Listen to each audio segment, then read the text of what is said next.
launch on warning.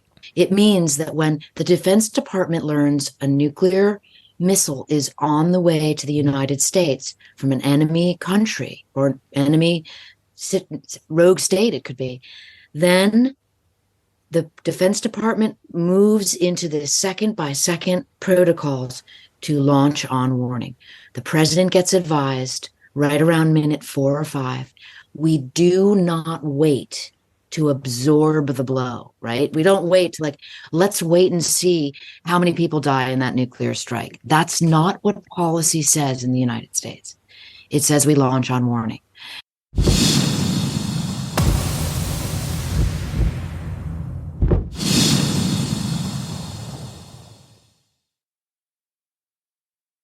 Joining me on the Freedom Pact podcast today, I have Annie Jacobsen, investigative journalist and best-selling author of such books as Area 51, Phenomena, Operation Paperclip, and now Nuclear War, a Scenario, the brand new book. Annie, welcome to the Freedom Pact podcast. It's an absolute honor to host you. Thank you so much for having me. I enjoy your podcast. Thank you so much. I want to start this off with a quote that I've seen you reference, and that is, "Such a war will not last long, and none will ever follow it. There will be no conquerors and no conquests, but only the charred bones of the dead on an uninhabited planet." Now, many people may be listening to that and thinking it's a very grandiose quote, it's very doom and gloom, it's very extreme, but is that the reality we're at now, where we can't be looking at that as an extreme quote anymore, but a realistic one? Yes. Well, let's caveat that by, that was written by the late, great William Shirer, the fantastic historian who wrote The Rise and Fall of the Third Reich. And so that quote from him was when thermonuclear weapons were new and were terrifying people. And that terror has since faded. If there's any single purpose of my new book, Nuclear War, a Scenario, it is to demonstrate in appalling detail just how horrifying nuclear war would be. That is not an exaggeration what Shirer said. Here's another quote we can open with, right? And this is attributed to Einstein, although I was not able to source this in any of his archives that I went to, but attributed to him, he was allegedly asked, what weapons will World War III be fought with? And he apparently said, I don't know, but World War IV will be fought with sticks and stones. Wow, that's amazing. I love that. As you know, I end the book, 24,000 years later after nuclear war, and civilization has been undone, and we have returned to hunter-gatherers. Yeah. Just like, Einstein suggested.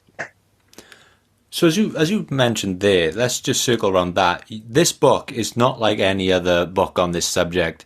It is almost a play-by-play of a scenario. You've written a nuclear war scenario and how that would play out in very, very good detail, may I add. Now, for a lot of people that I've spoken to around the subject of nuclear war, friends, family, a lot of people find comfort in just ignorance, ignoring it, not thinking about it, thinking, well, if it's going to happen, I'd rather not know about it. But if you have brought yourself to write about it in such detail, 400 pages, in fact, what was that journey like for you, and how did that play on your psyche and your mindset and your mental health? That must have been quite a hard thing to write about.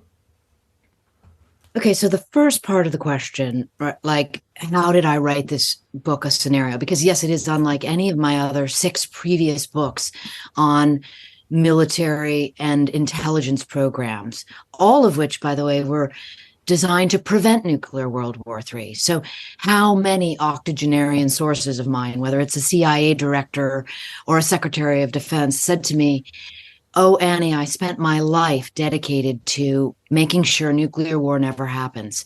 And I'm so glad I did that." And that got me thinking, well, what happens if deterrence fails? What happens if these efforts to air quotes, prevent nuclear war unravel. And so to source the book, it isn't just Annie Jacobsen's, idea about what might happen. I went to top tier, upper echelon military and civilian people, presidential advisors, Secretary of Defenses, the commander of the US nuclear subforces, for example, and put these different questions to them. What would happen at this minute? To piece together this scenario predicated on the really early spooky idea that, the Defense Department runs hundreds of these war games annually. Okay. Some are bigger than others. And very few of them have been declassified. One of them, called Proud Prophet, which I reference in the book, was declassified. And the shocking part about it was that no matter how nuclear war starts, it ends in apocalyptic-like Armageddon. That is shocking. The second part of your question, well, how did I sleep at night? As a reporter, I have spent my professional life interviewing people who have put themselves absolutely in the line of fire, right? And the reason they're talking to me is they're still alive. Many of their colleagues are died in these battles and operations that I've written about. That's scary to me. That keeps me up at night, because in those interviews, because I love working with sources over long periods of time, right? I've gotten to know them, and I've gotten to know the inner workings of their mind and their hearts. And that upsets them, that all their friends died and they're still here. This is a hypothetical situation we're all trying to avoid. To give you the facts, the Defense Department facts of what it's like to have 3rd or 4th degree burns, okay, and have to have your limbs amputated. And I try to do it, sort of as necessary. That is meant to make people want to have a conversation, as you and I are having now. Yeah. And on that journey, through the times where this book may have felt, a little bit of a burden to you to carry on your shoulders to write and think about in such depth, what were the hardest thoughts to think? Was it the effect this would have on the world, the effect this would have on you, or the effect it would have on your loved ones? I think the most shocking fundamental of all of it is the kind of Orwellian concept that this actually exists and is totally real and literally could happen tomorrow or later today. And that's an actual quote by a former Stratcom commander. Okay. That's the individual who gives the launch order to the 150,000 people below him after he gets it from the president, right? So the idea that we're all walking around, it's kind of the ultimate whistling past the graveyard, right? That, I'm going to give you a hard-hitting statistic, right? Not to annoy listeners with numbers, but to just wrap your head around this thought, right? When people learn that nuclear weapons get deployed in seconds and minutes, not hours, okay? There's no planning around the table. There's no going to Congress and hey, what do you guys think about this? It's now, okay? And so what are those weapons that are going to be launched in seconds and minutes? The number I want you to consider is that America right now in this moment has presently ready for launch 1,770 deployed nuclear weapons. Wow. Repeating, 1,707. Okay. Russia has 1,674. And we know those numbers precisely thanks to the team at the Federation of American Scientists who keeps track of them. And of course, they change, here and there every year. But those are the deployed nuclear weapons. There are thousands more on reserve in case we needed them for later. But as you learn in my scenario, you don't really need the later ones because everyone's dead. And again, that was a direct quote from Obama's FEMA director, Craig Fugate. You asked me about, doing these interviews. I was, a little bit timid at first, like asking these bold questions, like, what would happen after a nuclear war? What would FEMA do? FEMA being the Federal Emergency Management Agency here in the United States. They're responsible for hurricanes, for floods, for earthquakes, for catastrophes, for taking care of people afterwards. It's called population protection planning. And Craig Fugate said to me, Annie, keep in mind, we plan for asteroids, okay? We plan for low probability, high consequence events. And he said, the direct quotes are, of course, in the book, I'm paraphrasing, after a nuclear war, there's nothing we can do because everyone will be dead. Direct quote. There's a chapter in the book, you mentioned there about how quickly these things move. There's a chapter in the book called The First 24 Minutes. And this chapter genuinely left me speechless. If you could portray to people right now who haven't read the book yet, I'm sure they will, just how alert and how quickly are the US government to react to a nuclear attack, because you broke this down in the book second by second, and to even think that you can break it down second by second is just mind-boggling to me. Well, thank you for noticing that. And again, part of the reporting process when I realized this was like, wait a minute, why has no one ever broken this down second by second in narrative form? Right? Because I write narrative nonfiction. So I'm not giving you my opinion. I'm not giving you a bunch of statistics. I'm not giving you analysis about how the war might happen. China does this, Russia, none of that. It's just, here is what happens starting in the first fraction of a second. Right? And this all comes from the policy called launch on warning, right? America has a policy called launch on warning. It's exactly as it sounds. Said differently, it means that when the Defense Department learns a nuclear missile is on the way to the United States from an enemy country or enemy rogue state, it could be, then the Defense Department moves into the second by second protocols to launch on warning. The president gets advised right around minute 4 or 5. We do not wait to absorb the blow, right? We don't wait to let's wait and see how many people die in that nuclear strike. That's not what policy says in the United States. It says we launch on warning. And so the first warning is the first fraction of a second. I write about the remarkably advanced satellite systems that the Defense Department has in space, built by Lockheed. It's called SBIRS, the Space-Based Infrared System of Satellites. They can detect the launch, the hot rocket exhaust on the launch of a nuclear missile in under 1 second. And it begins from there. The book, it stresses the urgency of this matter. Now, you've touched on this already. You said that you've used that quote, the scenario could happen tomorrow, or it could happen later today. It could happen as soon as we get off this podcast, or even whilst we're on this podcast. I think for many people, especially when when recent wars have happened and the conversations around nuclear war were trending on Twitter, a lot of people, like I said earlier, either choose to ignore it or they think to themselves, well, I'm safe right now. This is, a scary problem, but it's down the line. Just how sudden could it happen? As we're mentioning there, it could happen later today. And are we living through the warning right now for a potential nuclear war?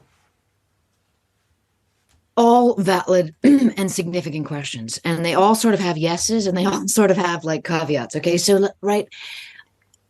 Yes, the saber rattling is as terrifying as it's ever been. You have Vladimir Putin saying that he has not taken nuclear weapons off the table, not taken weapons of mass destruction off the table. That is horrifying. North Korea recently accused the United States of trying to incite a nuclear war on the peninsula. That is terrifying. The UN Secretary General, Antonio Guterres, said that, we're all one misstep, one misunderstanding away from a nuclear annihilation. Okay. So the threat is there, but in fact, it has always been there. Is it more right now? Is it less? Well, if nuclear war were to begin, we are not going to be having that debate. The reason why I wrote the book and believe it's important to have this conversation goes back to, okay, what actually could be done. And while it's not my job, and I would never try to make it my job to like spearhead, action. I'm not an activist. I'm a journalist. But I remember very clearly being in high school and seeing in 1983 a television show called The Day After. And it showed in graphic detail what would happen were a nuclear war to take place between the United States and the Soviet Union. You're too young, right? But anyone of my generation saw it. And many people read my book and say, oh my God, I had the same feeling that I had when I watched that horrific TV show. Well, what happened after the TV show? We know from President Reagan's memoirs, he was deeply depressed. Literally, he wrote that. So what did he do? He picked up the phone and called Gorbachev. And 2 years later, they met at Reykjavik and they had a arms reduction treaty, which significantly lowered the weapons, significantly lowered the threat, and thereby brought everybody's attention to this issue, which is, oh my God, we cannot have a nuclear war. People cannot even be talking about such a thing. And I believe that in the decades since that, people have been mesmerized into thinking that threat wasn't real, including some of my octogenarian sources back, 10 years ago when this threat was not what it is now. But there are 9 nuclear armed nations on the planet, not just 2 anymore. If you don't mind me asking, if you can recount, what are those 9? So there's US and Russia, and then there's China. China has about 500 weapons, right? And the recent prediction by the Defense Department is that in 10 years, they will have 1,500. They are building nuclear weapons. Then there's India and Pakistan. Then is the UK and France. Then there is Israel. And then there is North Korea. Yeah. That makes 9. Some of those countries are in direct conflict with one another. Yeah. There was a lot of ridicule for many years around the prepper community, those who prepare for disaster, nuclear fallout, etc., building survival kits and bunkers and whatnot.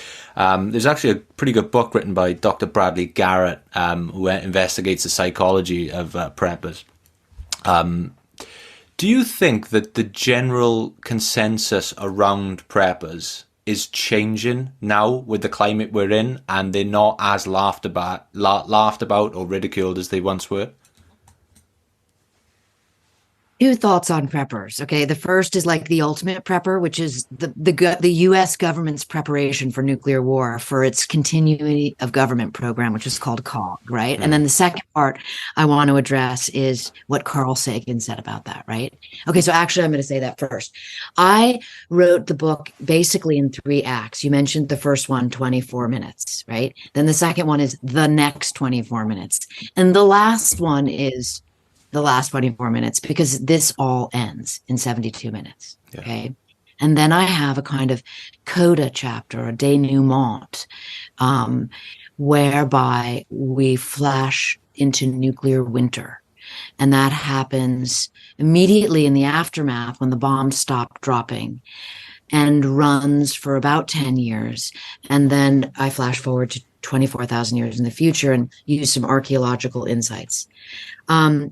But that was inspired by the words of Carl Sagan, who, when he wrote a book with some colleagues back when the nuclear winter theory first came to be in the early 1980s, the book was called The Cold and the Dark. And it's kind of the foundational piece of my denouement, because in it, Sagan warns that, this world after nuclear winter, the only survivors will be those with hunter-gatherer, extreme preppers, and those with hunter-gatherer like skills. And then you have to ask yourself, do you want to even live in that world? Riddled with disease and no civilization, back like the world was 15,000 years ago. Are preppers, in the right or the wrong? Well, okay. Or rather, what do I think about them? The government has a prepper program, and it has since World War II, since the invention of the atomic bomb. And now, of course, thermonuclear bombs are an order of magnitude more powerful that we can't even begin to, imagine the scope. I describe it in detail in the book. The main bunker for the Pentagon, it's actually the alternate Pentagon command site. It's known colloquially as Raven Rock or Site R. Its official title is the Alternate National Military Command Center, and that is the bunker underneath the Pentagon. And it will, in the event of nuclear war, that all things Pentagon move to Ravens Rock, which is about 70 miles outside of the White House. The president gets there by helicopter. Those are the protocols. In my scenario, I have the Secretary of Defense going there by helicopter, escaping the Pentagon. The Pentagon's a target. And that is sourced from my conversations with a former U.S. Secretary of Defense who told me that that's what he would do. Why? Because the plan is that the United States government must continue, and again, must, in air quotes, must continue after nuclear strikes. And so who's the ultimate prepper? The government. So if you want to make fun of preppers, you're kind of making fun of the government. Amazing. On this subject of preparing then, now I know a lot of people, or a lot of friends of mine, when they get on a plane, they don't really like listening to the cabin crew's advice for what happens in the event of a plane crash, because it's quite scary to think about, oh, this is something I might actually need to know. In the case of advice for the citizens in case of a nuclear attack, what is the messaging sent out by the US government to its population on how best to act in an event that there was a nuclear attack on the United States of America? And that was one of the most shocking things I learned from FEMA Director Craig Fugate himself, which was this: hope that you have Pedialyte. Don't forget your morals. Oh. Do you guys have Pedialyte over there in the UK? We don't. Okay. It's basically like a drink that you give babies when they have diarrhea. Because it replaces electrolytes. Yeah, we have a version. It's called Calpol. Okay. That's the advice. That's the advice. That's from the man himself who is in charge of FEMA for almost the entire Obama administration. And again, he's not cowboying this. This is the reality of what is called a bolt out of the blue attack. Okay. And bolt out of the blue attack is when it's an unwarned nuclear attack against the United States. Unwarned, meaning all of a sudden the SBIRS satellite system sees a ballistic missile has launched. And within seconds, all of the entire U.S. national security command and control system of systems that is tracking that ballistic missile in seconds, one by one by one. After about 180 seconds or so, they can determine the trajectory of the ballistic missile. For example, I went through all of this, with the engineers who work on these problems, right? Like, okay, after such and such seconds, if something launched out of Pyongyang, North Korea, which is how I begin the bolt out of the blue attack scenario in nuclear war scenario, that we can track it for seconds, and wait, is it going to go to Moscow? No. Is it going to go to the United States? Okay. Is it going to Hawaii? Seconds pass. No, wait, United States. Okay. You see, seconds. And then that information is all being fed from the satellite system down to the Space Force, to the Aerospace Data Facility in Colorado. And from there, it goes out to the 3 command centers I tell you about. 3 bunkers, 3 nuclear bunkers in the United States that become the focus of these first 24 minutes. The one under the Pentagon that we spoke about, the National Military Command Center. And there's one in Cheyenne Mountain, which is very legendary and has appeared in the movies. It's a real complex. And then there is one that is not written about a lot, which is the bunker beneath STRATCOM, U.S. Strategic Command. And that is in Nebraska. And that is specifically in Nebraska because originally, before the invention of the ballistic missile, the fear was that Soviet bombers would, overtake the United States. And if you had your central command bunker in Nebraska, in the middle of the United States, it gave you a little more lead time to duck and cover because the radars could pick up the aircraft as they came in from the East Coast. One thing I'd love to ask you about, and this is, again, something I've picked up on, mostly because of the area I live in. I live in South Wales, so quite far away from central London, quite far away from anything that would probably be considered a target in the UK. We're probably the forgotten country of the UK. Not many, you'd be surprised how many people don't know this country exists. So for a lot of people here, a lot of the talk has always been around things like this and world wars and nuclear wars, is that we're so far away from any relevant place that would be attacked that we almost don't have to worry as much. But is it wrong to think like that? And to what extent can this affect everyone, not just those people who live in the Londons of the world and the Washingtons of the world? To report the concept of nuclear winter and to be able to answer the question like you just asked me, I interviewed at length Professor Brian Toon, who was one of the 5 original authors of the nuclear winter theory, which first published in the early 80s. Toon's professor was Carl Sagan, another one of the 5 authors. And Brian explained to me, about how nuclear winter theory was received in the 80s. The Defense Department said, oh my God, this is Soviet propaganda, and how it's gone through different iterations of people paying attention to it over the decades. And where we are now with the climate modeling systems we have, in fact, what Toon and his colleagues presented in the original nuclear winter theory is now proven to be even worse. The nuclear winter will last 10 years, not just 1. He explained to me that the agricultural belt, the mid-lateral zones of the Earth, so for example, from places like Iowa and Ukraine, the breadbaskets of the world, these will be frozen over for years. The bodies of water there will be under thick sheets of ice. So you in Wales will be frozen over. The Arctic Ocean will expand by 50%, the ice. Maybe what Toon said to me was that their climate modeling shows that people in New Zealand and Australia might survive for 2 reasons: because they won't freeze over, in essence, they won't be hit by so much radiation, and they will be able to have some kind of an agricultural system spring back up from the land. The level of responsibility that comes with having ownership over a nuclear button. Now, let's say when a president in America is elected, and you've got Donald Trump or Joe Biden, to what extent is there training in place for having nuclear responsibility?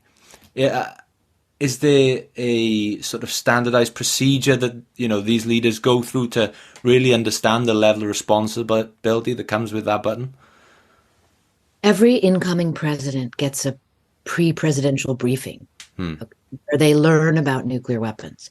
But I quote a Secretary of Defense in the book telling me that, that's not what the president is concerned with when they step into office.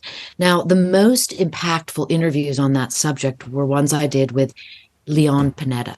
He was America's Secretary of Defense. Before that, he was America's director of the CIA. And before that, he was President Clinton's White House chief of staff. And so his experience in those three major roles really gave me an ability to comprehend the answer to your question, because he himself was shocked that he was explaining to me that as CIA director, he didn't need to know, in air quotes, about the nuclear triad. He knew about it theoretically, but he didn't know about it, the tactile, physical realities of it. But boy, when he became Secretary of Defense, he was suddenly off touring the missile silos, examining the submarines, looking at the bombers, because he would be the person that the president would turn to and say, give me advice, right?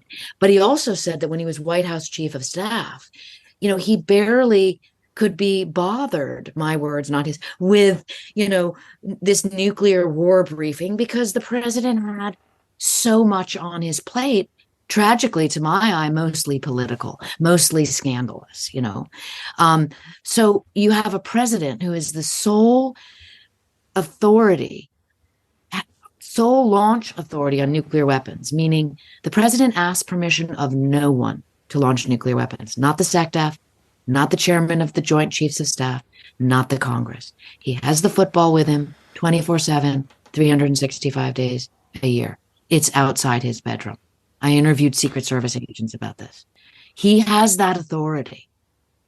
And yet, the President of the United States, we can see it now, is just overwhelmingly absorbed with issues that affect really only him and his immediate circle, not the billions of people on the planet.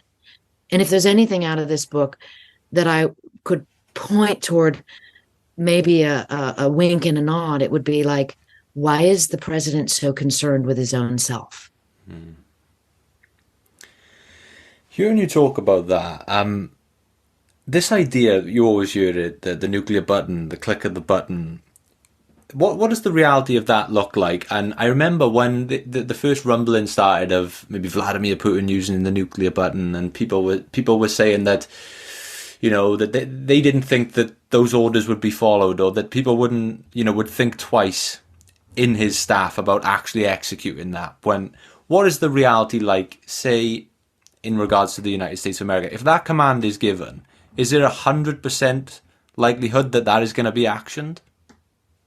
In 2022, Vladimir Putin made a statement for the first time ever, answering your exact question, which essentially said, yes, we have a launch on warning policy too. Before that, there had been debate among the sort of experts in the Russian military system, their command and control, many of whom argued that Russia had a absorb the blow first policy. Okay. But that all changed in 2022 when Putin said, when we get strategic, warning, we will launch. So that the United States and Russia are right now in this standoff of, literally what is called hair trigger alert. Yeah. But let me tell you, I'm going to tell you something interesting, if I may, about the football, right? Because Los Alamos, the laboratory here where the nuclear weapons are made, was very forthcoming with me when I was reporting this book. They were extremely helpful with documents, photographs, information, answering questions.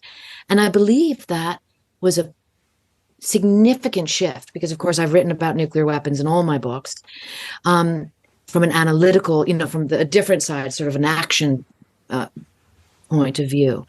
But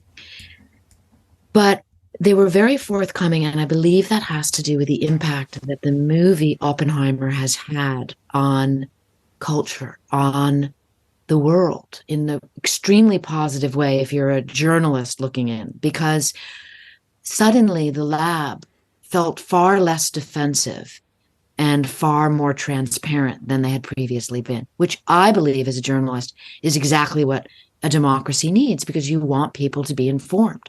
We can all make a decision. People can read this book and then decide for themselves how they want to think about that in their own life. If there is any action for them to take, how they want to vote, if they want to write to their congressman. I mean, the list goes on. At one point, we had 60,000 nuclear weapons in the world. The people got those reduced. People going out and having giant marches against nuclear war, against nuclear weapons in the 80s. But Los Alamos Declassified for this book documents about the origin story of the football, which I found fascinating. And I write about them in the book. But when you are a journalist and you suddenly get access to something that's completely unknown, earlier pieces of the puzzle begin to make sense. Yeah. And that is a kind of transparency. It's a legacy transparency that becomes really important. And then journalists after me will, take what I have written and be able to pull on a tiny thread that really interests them and expand that narrative and expand understandings about certain things. And I was able to do that with the football, and then therefore with the Russian version of the football, which is called the Sheget, which follows around Putin and at least two of his military commanders 24/7, 365, able to launch a nuclear war on sole authority. That's incredible, and just a testament to the work that's gone into this book. I was reading the list of the interviews you conducted and the citations, and it's so detailed, and I was dreading thinking the amount of work and preparation and time that you must have spent on this book. So I do really, really want to commend you for that. Before we start to wind down, just on the topic, circling back to responsibility. A few weeks ago, I went to see Professor Brian Cox live, and he was giving a lecture. And he ended the lecture by talking about the responsibility of world leaders in the context of an astrophysicist. And that he said that without life, the universe, by very definition, is meaningless. It's clearly that meaning enters the universe with consciousness, and consciousness is obviously the property of living things. And so without living things, there's no meaning in the universe. So if this is the only planet in the galaxy that hosts intelligent civilization, which the Fermi paradox would suggest, then it's essentially the only island of meaning in a sea of 400 billion stars. And therefore, there's a tremendous responsibility to protect the island of meaning. So if we mess this up, then we're not just destroying this world, we'd be responsible for annihilating meaning forever in a galaxy. Do you share that view? And do you think that ever crosses the mind of the people who hold this responsibility to that extent? Well, that is brilliantly said. And I 1000% agree. It reminds me of the idea that 66 million years ago, an asteroid slammed into Earth and killed 70% of life, including all the dinosaurs. And as we know now, from me having reported and you having read the book, the only other event besides an asteroid strike that could kill that much life, and maybe all life, is a nuclear war. So the difference between the asteroid strike and nuclear war, as you pointed to, is humans. Our consciousness, our brilliance, our ability to create and make tools, starting with turning stones into arrowheads and sticks into spears, is how we began as a civilization. And imagine how we can evolve, right? But the evolution could absolutely stop with a nuclear war.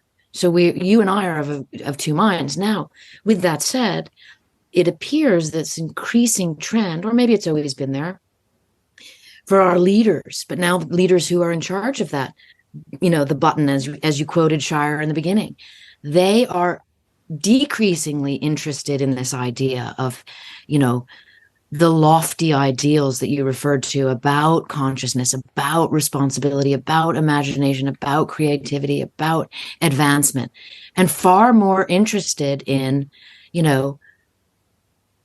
having a big conflict with someone and winning. And there is no winning in nuclear war. The final question that I end every interview with, regardless of the guest or topic, and this is quite a prevalent question given the severity of the subject we're talking about, and especially for you, who's put themselves in this scenario directly and probably had many thoughts about what that looks like and means for you. My question is, for Annie Jacobsen right now, what makes life worth living?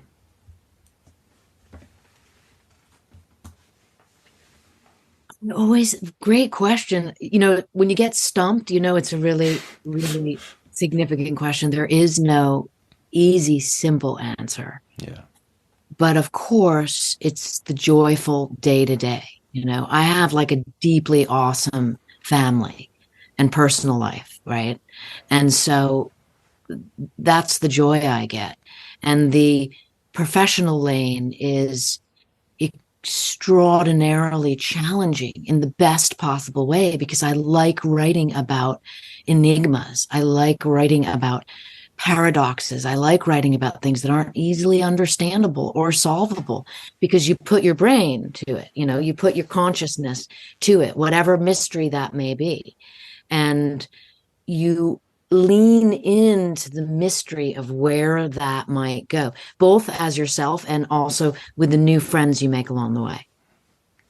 Beautifully, beautifully put. Well, Annie, thank you so much for joining me today. As I mentioned earlier, it's been an absolute goal of mine to host you on this show. I'm not just saying this because you're with me today, but you are genuinely one of my favorite authors. I think the detail of the work you do is absolutely fantastic and just a testament to your talents. For anyone out there now who listen to this conversation and thinks, I want to read this piece of work for myself, where's the best place we can point them to check it out and connect with you and your other work? So my book, Nuclear War, A Scenario, is pretty much sold everywhere where books are sold. And I also have an amazing publisher in the UK, Transworld Penguin Random House. So everywhere where books are sold. And thank you so much for having me. I will make sure all that is linked in the description below. Once again, thank you so much.